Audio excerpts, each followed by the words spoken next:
Привет, друзья! Меня зовут Вадим, вы на канале Мурзитис Влог. В сегодняшнем видео мы с вами отправляемся в Глендало, графство Виклоу.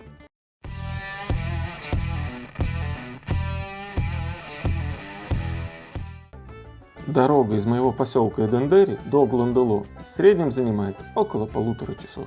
Глендало в переводе с ирландского означает «долина двух озер». Долина Глендало была образована во время последнего ледникового периода ледником, оставившим арену через устье долины. Река, которая впадает в долину с юга через водопад, образовала дельту, которая в конечном итоге разделила первоначальное озеро на две части, сформировав верхние и нижние озера. Вокруг Глендало находятся горы Камадери 699 метров, холм Турлав-Хилл 681 метр и большой массив Канавала 734 метра, вершины Лукдув 652 метра и Мулакор 661 метр.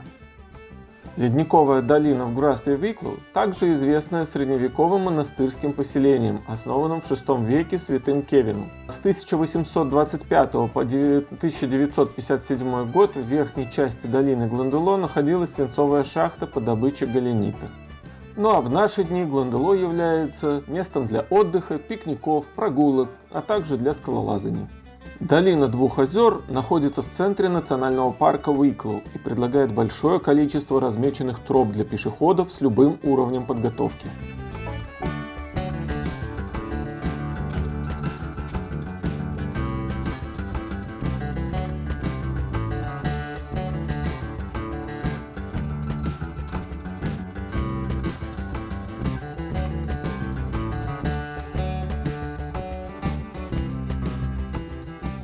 Подъем на хребет горы Лунгдув крутой, но очень живописный.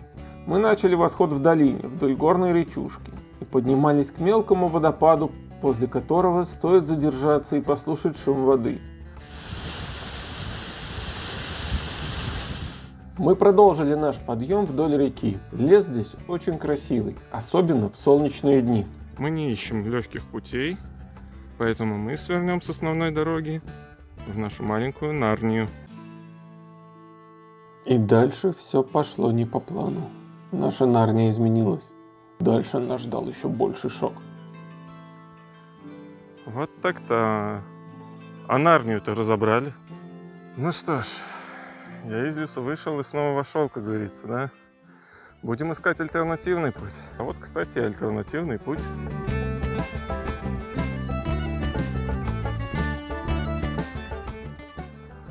Ну что ж, путь нелегкий, подъемы довольно резкий. Даже не знаю, действительно настолько хороша эта альтернативная дорога, но другой нет. Ну как-то так, будем идти дальше.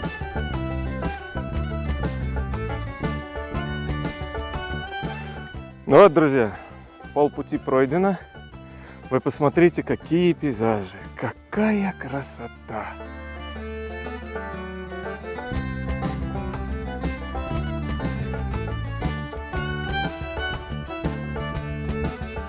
Просто показать вам, насколько эти ребята близко к нам стоят.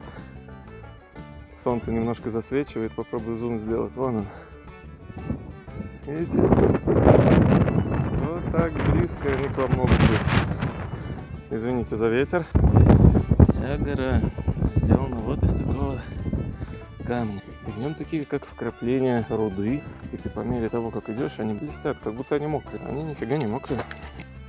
Ну что, ребята, мы поднялись наверх. Хотите это увидеть? Вот такая красота открывается отсюда сверху. Это вот внизу верхнее озеро. Возле него подъемы были. А дальше нижнее озеро. Делали они здесь смотровую площадку, переделали подъем. Подниматься сейчас стало легче, деревянных ступенек больше нет. Сделал вам подсъемчик нижнего озера. Вдалеке вы видите поселение монахов. Озеро это очень маленькое по соотношению к верхнему озеру. А с краю там вы видите маленьких овечек. Мы мимо них шли как раз, когда двигались к верхнему озеру, подъему на эту гору. Ну что, ребят, было принято решение сделать маленький привал, бутики, кофе. И все это. Ну, это вторая сторона этого ущелья.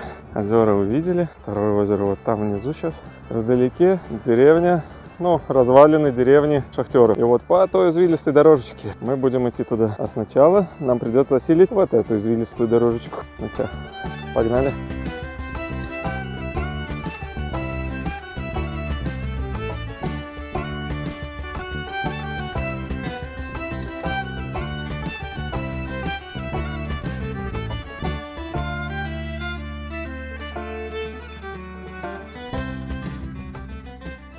Ребят, у меня очередной привал. Сердце выпрыгивает, дыхание сбито. Кошмар. Все-таки давление дает о себе знать. Фу. Очень высоко, очень красиво и, блин, очень тяжело. Вот как-то так. Маленький подсъем вам, ребят. Я там вижу пару людей. Вы их видите? Вон они. И мы там будем с Йолантой сейчас возвращаться. Сними Йоланту говорить. Ей! Ты у нас горный козленчик. Нам еще вот туда наверх идти. Там наша дорожка еще продолжается.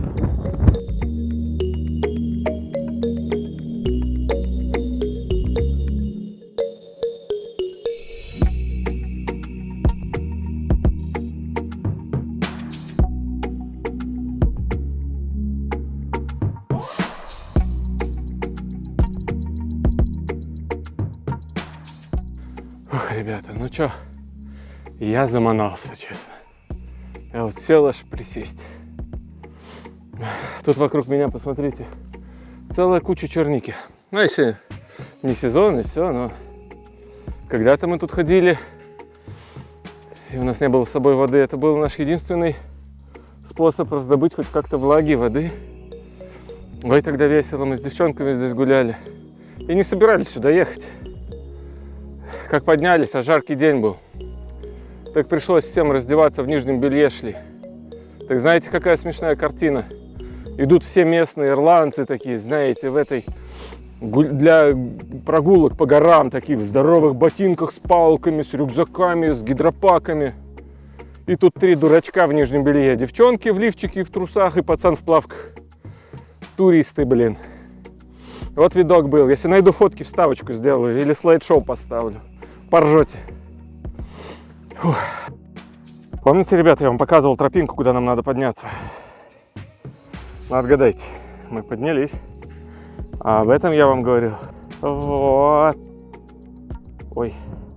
Вот там. А теперь мы вот здесь. Верхнее озеро очень хорошо видно. Как раз солнышко подсвечивает.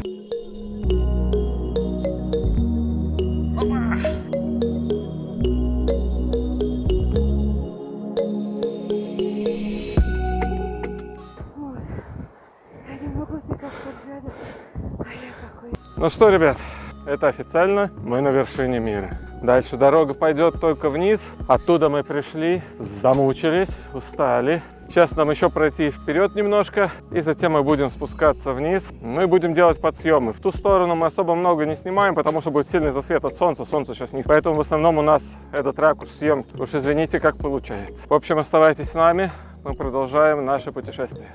Ну вот, ребята, у Йоланты телефона села батарея. Я сейчас поснимаю на свой телефон, сколько останется там батарейки. Там тоже немного. В общем, как получится, так получится. Заранее прошу прощения за картинку и за звук.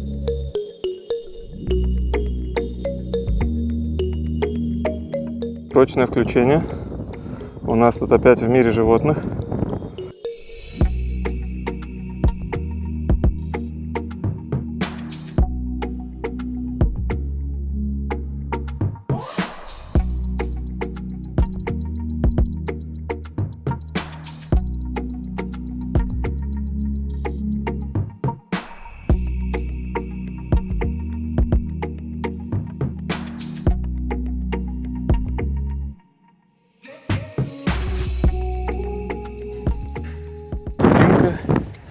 Привела нас к такому горному ручейку.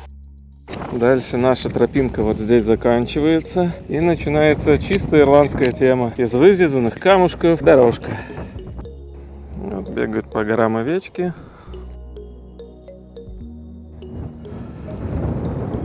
И оленяки.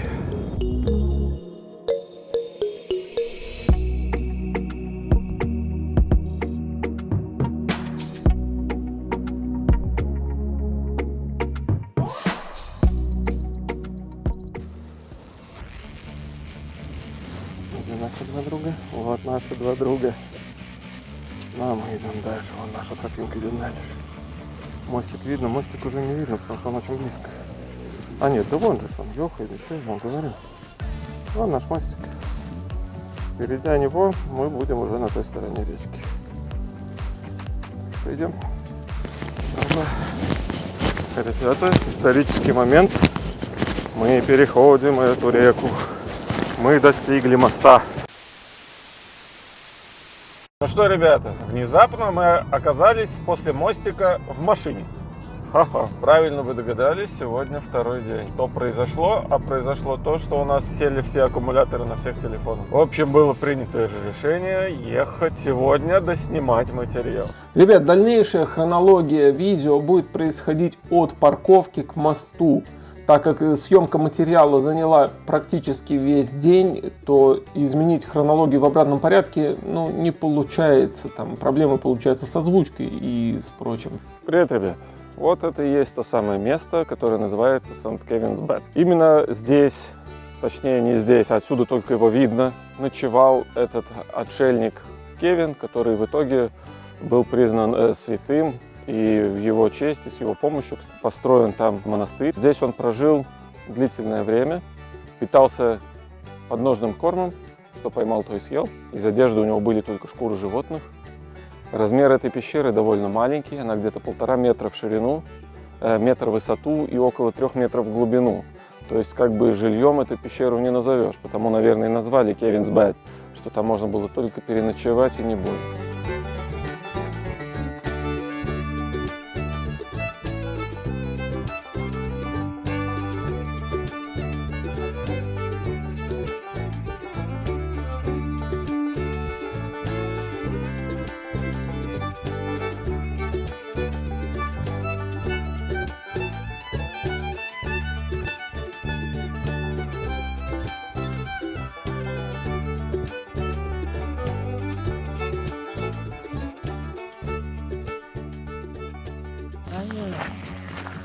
Но не знаю.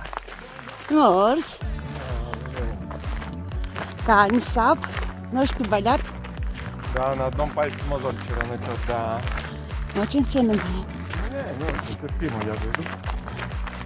Ну ты же мужчина. Ну да, конечно.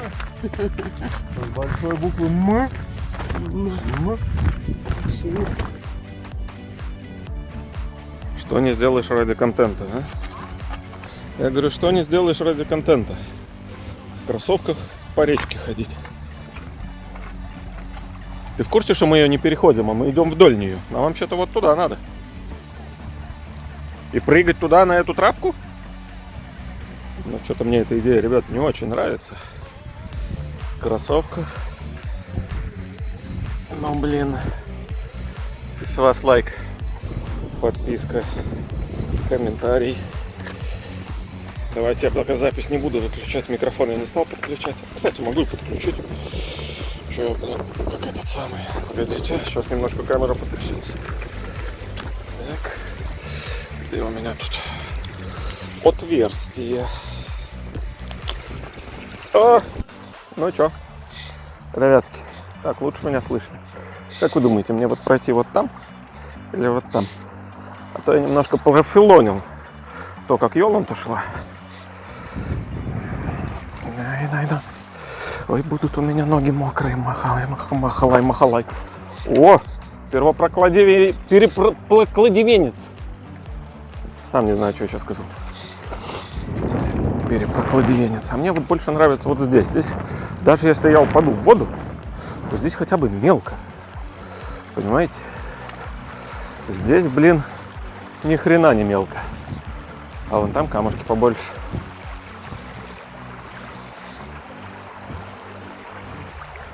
Так, контент. А дальше? А виды какие, а? Загляденье. Вот засранка. Ну, засранка. А я на топляке в море. Отдыхаешь? На Кипре? Я на бревне, а ты на Кипре?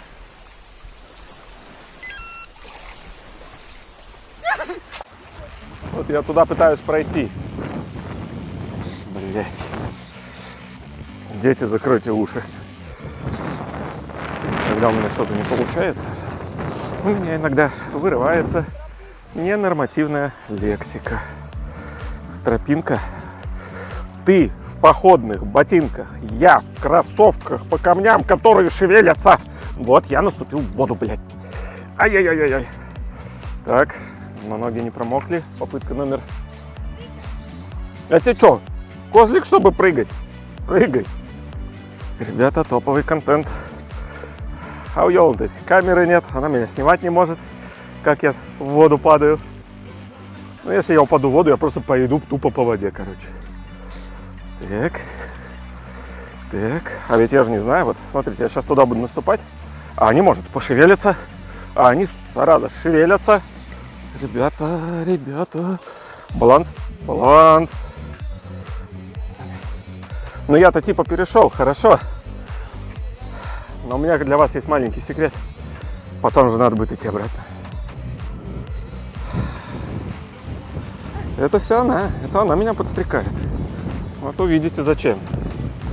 Все ради красивых кадров. В общем, ребят, такое дело, что здесь очень много какашек и много костей. Прикол в том, что я видел несколько взрослых оленяшек с маленькими рожками, значит, рога они скинули. И у меня такая муля походить вот по таким местам, где мало народу болтает. И хрен его знает, а вдруг повезет, вдруг рога найду. Своих-то нет. Ведь нет уже ее? Нету. Ребят, какая тут интересная кладка. Явно был какой-то как заборчик, не заборчик. Что здесь было, непонятно. С этого ракурса эти горы, ну, мало кто снимал. Я, честно говоря, не видел таких кадров, потому что вот где люди, вон люди с собакой идут. Где? Вот здесь камни. Вон, видите? Мы оттуда сейчас только что пришли, по той же дорожке шли. Так что мы сейчас двигаемся в сторону деревни Шахтеров, которая дальше туда к Нароне. Но вот с этой низинки, с этой стороны речки, по-моему, еще никто не снимал. Я вон себе игрушку новую нашла. Болотоход у нас. Да, и мы вот сколько сюда ездим, ну, здесь мы не ходили, не были мы здесь. Это, получается, самое подножье той горы, по которой мы вчера шли поверху. Ребят, вот мы идем дальше, это как бы стеночка продолжается дальше. Что-то мне начинает казаться, что это ни хрена-то и не стеночка. Что-то мне кажется, что это раньше был берег. Может быть, с тех давних времен, когда эти озера были соединены вместе, это был берег озера.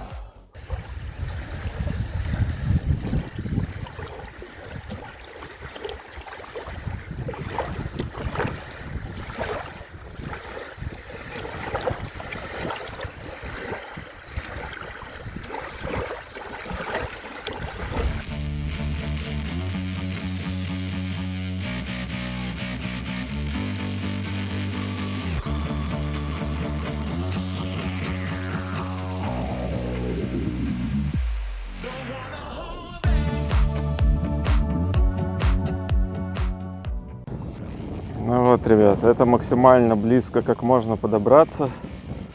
Вот к устью этой реки, которая впадает в это озеро. Видите, да, эту линию? Сверху очень хорошо видно это. То есть, ну ближе, ну никак. Вот, я уже возле самой воды стою, видите? Эксклюзивные кадры. Отсюда, конечно, очень красиво. Ветрено, конечно.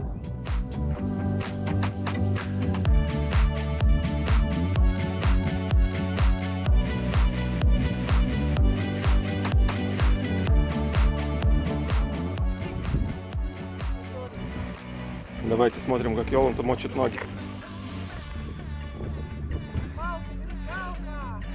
А вы заметили, да, что я уже перешел?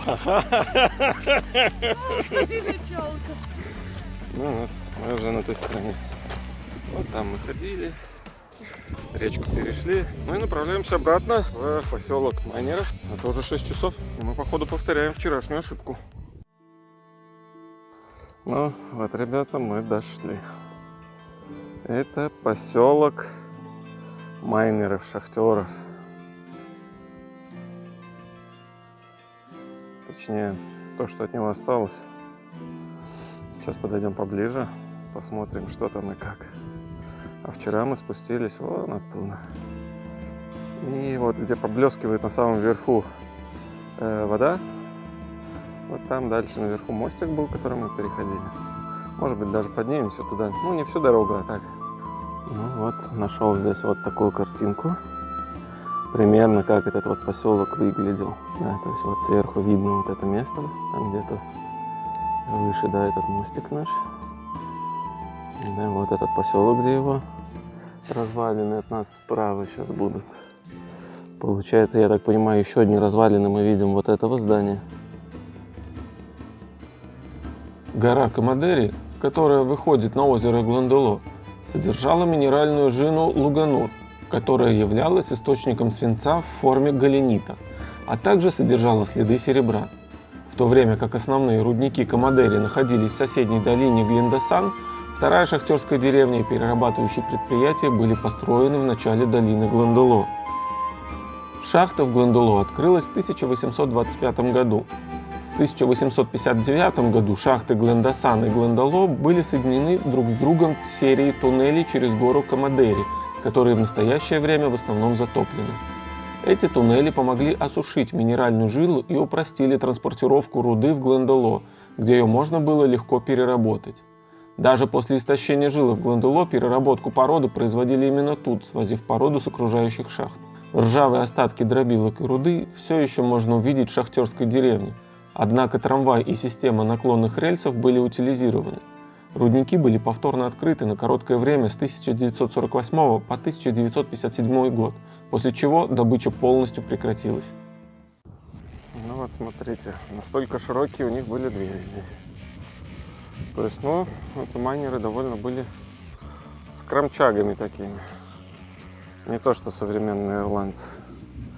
Это я вон туда, я туда зайду, посмотрю. Очень интересно, что это не выглядит как заваленная стенка, а это выглядит как такой пологий желоб, по которому должно было скатываться порода. Видите, она наклонена с этого края и с этого. Он такой как желоб получается. То есть, наверное, сверху по нему что-то скатывалось, сливалось, может, с водой. Но только это как-то странно получается. В таком случае тогда это ни хрена не дверь. Надо будет на схеме еще раз посмотреть, что перед домиками первое такое стояло. Я уже, честно говоря, забыл. Давайте сверху посмотрим. Так, вот я зашел наверх. Вот здесь стена, кладка получается. Да? И вот эта насыпь, видите, как желоб, чтобы собиралось по что-то внизу, вон там. У этого прохода или отверстия, непонятно. В общем, очень интересненько. Так, я вон тоже пошла дальше. И мы сейчас туда пойдем. Ну вот, это первый домик. Давайте зайдем внутрь, посмотрим, что там внутри. Дорожка тут, конечно, так себе. Так, прыг-скок. Прыг-скок. Вот тут такой большой вход. Да, заходим. Надеюсь, тут никто не насрал.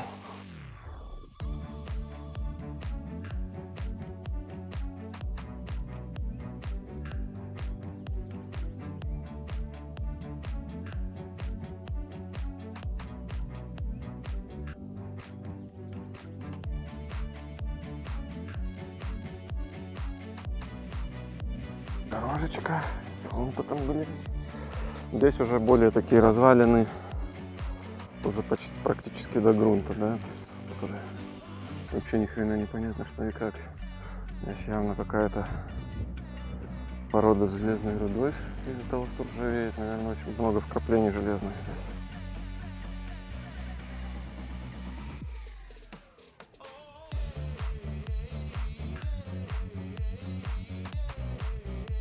Здесь было очень большое помещение. Очень большое. Или же это, может быть, было не помещение, а двор. Опять-таки надо на схему посмотреть. Возможно, это был двор.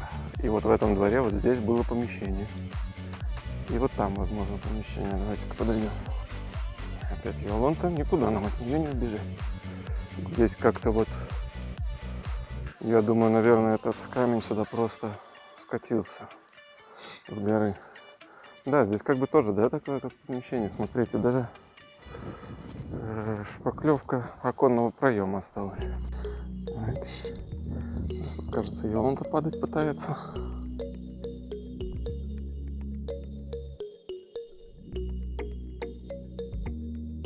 А, ну вот это уже точно жилое здание, потому что вон каминчик. Да, сейчас мы туда заглянем, в этот каминчик.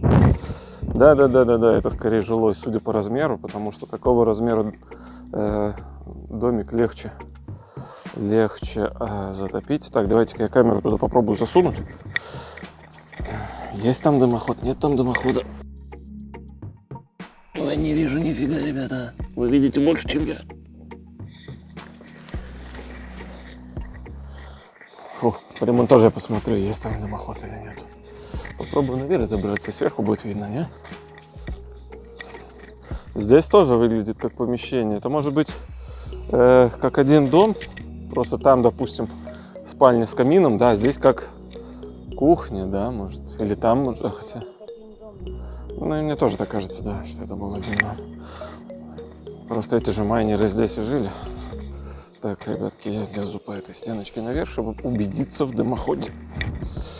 Опасный трюк, никому не рекомендую это делать, потому что здесь все падает. Да, есть дымоход точно. Да? Только он завален. Там дальше камушки. Вот, завалено. Дымоход есть, да, это дымоход и есть. Ну, коли я уже здесь залез, вид сверху на развалины часовни.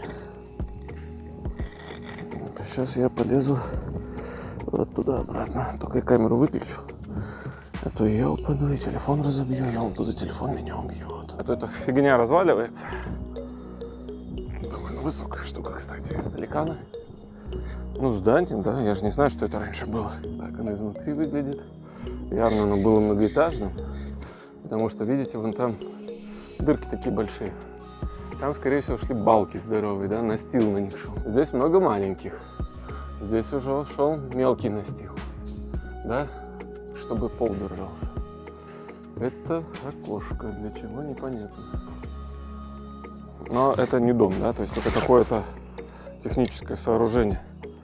Может быть, здесь просеивалась порода, может, крашер какой-то здесь стоял. Непонятно. Да, я думаю, это железная порода, да. Потому и ржавеет. Вкрапления железа много. С каждым годом вот эти все здания, они разваливаются все больше и больше. Поэтому в дальнейшем, я думаю, от них будет оставаться меньше и меньше. Ну что, ребят, помните, как мы поверху шли и смотрели на эту сторону? Какие маленькие камушки там были. Как щебенка насыпанная. И вот какие на самом деле эти маленькие щебеночные камушки. Огромные.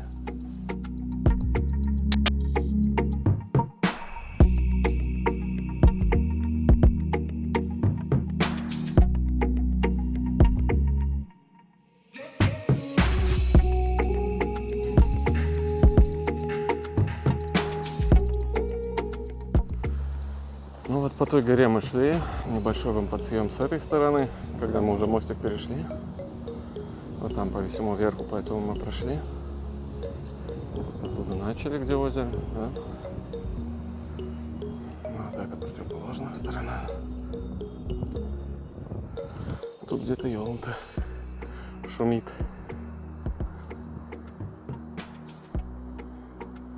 Почему она идет назад? Потому что это второй день, она идет вперед, чтобы доснять материал. Просто снять только это дерево, чтобы профукать парковку, или как-то так себе удовольствие. Идти еще вон кусочек. Я думаю, давай разворачиваемся. Мы уже сняли очень много. Город шахтеров сняли, эту щебенку сняли. Такую дорожку сняли, по которой нам сейчас идти вот туда, мимо города шахтеров, вон в тот лес с левой стороны, и еще по этому лесу куролесить до парковки. Так что, я думаю, не стоит рисковать ради одного дерева и бассейна этого тем, что мы останемся здесь ночевать. Чтобы вы понимали, вот эту всю тропинку от города шахтеров мы специально топали, чтобы снять это дерево. Так что, извините. Да? Но топаем обратно. А сейчас уже без 9:07. И вот мы сейчас дошли только до леса, а нам еще по лесу топать. Ну, я думаю, все нормально успеем. Время хватит. По лесу там идти может минут 20. Ну вот как-то так мы погуляли. С вами был Вадим. Канал Мурзитис Влог. Ставьте лайки. Дизлайки, если хотите. Оставляйте обязательно комментарии. Делитесь вашим мнением.